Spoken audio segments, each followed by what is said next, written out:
Musa memanggil 12 pemimpin suku Israel dan memberi mereka tugas penting untuk mengintai tanah Kanaan. Ia berkata, "Pergilah lihat negeri itu, apakah baik atau buruk, dan bawalah hasil dari tanah itu sebagai bukti."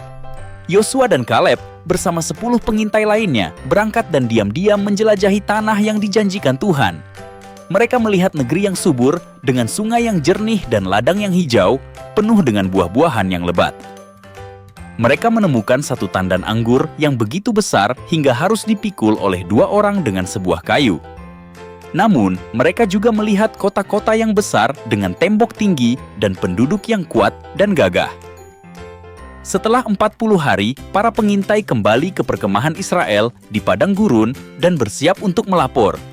Mereka berkata kepada Musa dan umat Israel, "Negeri itu sungguh berlimpah susu dan madu, inilah buahnya."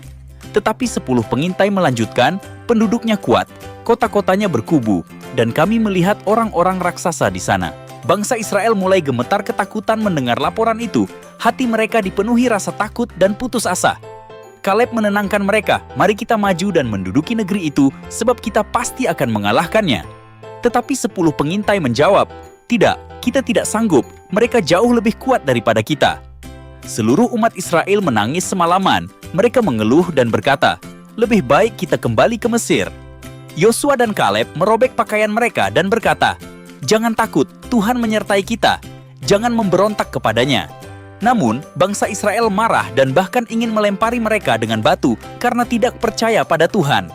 Kemudian kemuliaan Tuhan turun dan Tuhan berkata, "Karena ketidakpercayaanmu, kalian tidak akan memasuki tanah ini.